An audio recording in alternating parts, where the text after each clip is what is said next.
That what you will. It's time, in any case, for business. Catherine Bennett joins me here in the studio. Hello to you, Catherine. France's finance minister then today talking about the effect of the COVID-19 epidemic, on France. What did he have to say? Well, he actually framed it as a wake-up call for French industry. The French wine industry in particular is reliant on China as its second largest market. French wine rakes in €13.2 billion a year for the country. Bruno Le Maire said that French manufacturers need to potentially rethink their supply chains. I really think that we have to take this epidemic situation to ask ourselves about our strategic dependence in terms of supply for certain industrial sectors. 80% of raw materials for active components for medicines come from China or elsewhere in Asia. The epidemic obviously shows us that this could bring about problems of sanitary independence in the medium or long term. We have to respond to this challenge and this risk. However, despite these dented supply chains and a loss in tourism revenue from Chinese tourists, the new coronavirus isn't yet having a huge economic impact on France. Le Maire estimated that the virus would take 0.1% off growth this year. Of course, the outbreak in China is having a disastrous effect on Asian economies, with many governments downgrading growth prospects. The fallout comes at a particularly bad time for economies like Thailand, which is already stretched.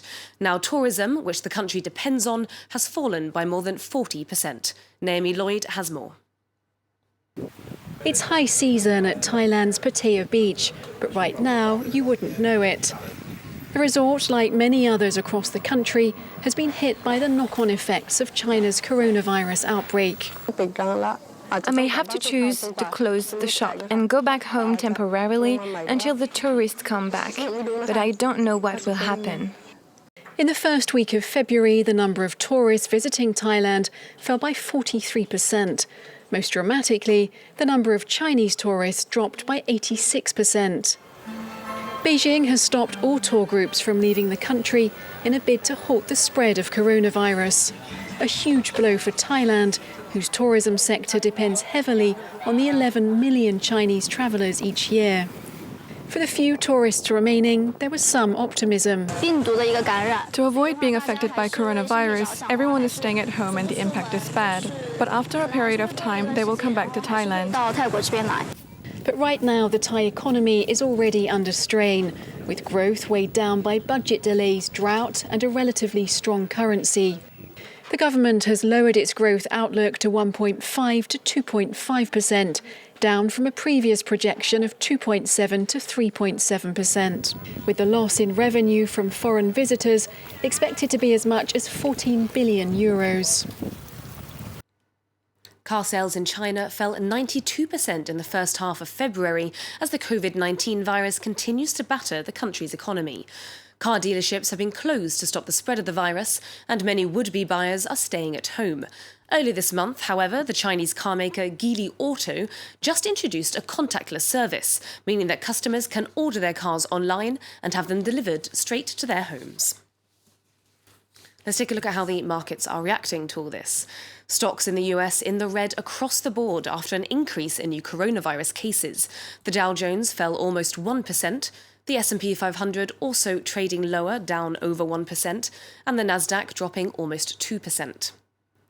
In Europe, indices closed downwards, with the FTSE down by almost 0.5%, the CAC 40 dropping over 0.5%, and Frankfurt's DAX also slipping by 0.62%. European leaders broke up a meeting this evening without a deal. Member states are tussling over a budget proposal that would cap spending at around 1.07% of the EU's gross national income. And that extra 0.07 is key, as the self-styled Frugal Four of Austria, Denmark, the Netherlands and Sweden want to bring that number down to 1%. Many poorer states want to keep a bigger budget of 1.3%. And it's typical for EU member states to haggle before reaching a decision, but it's been made more intense this time by Britain's departure, which has left a €75 billion Brexit-shaped hole in the budget.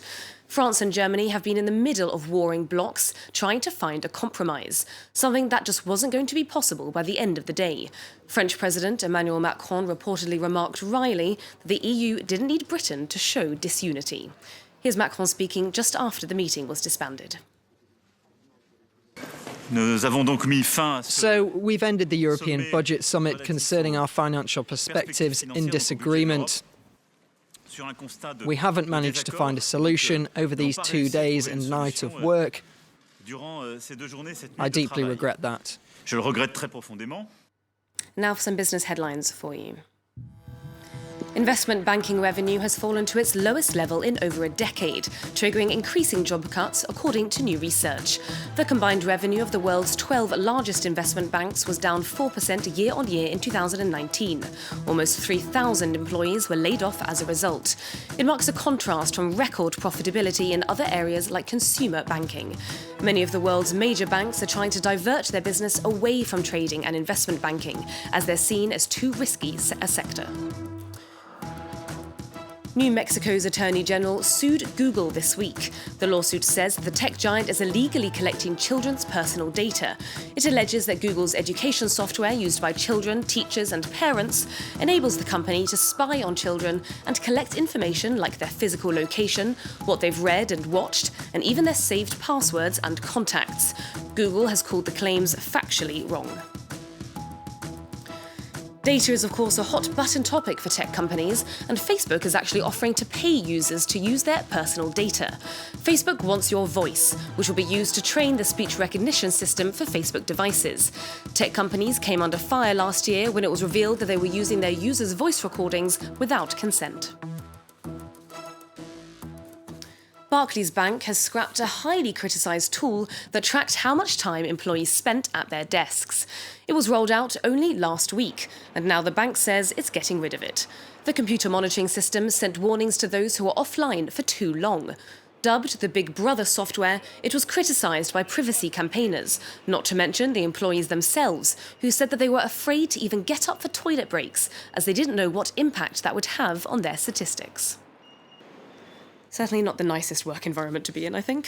It would have put a stop on tea breaks everywhere, Catherine. I'm glad they've scrapped it. Thank you very much for the roundup of our business news.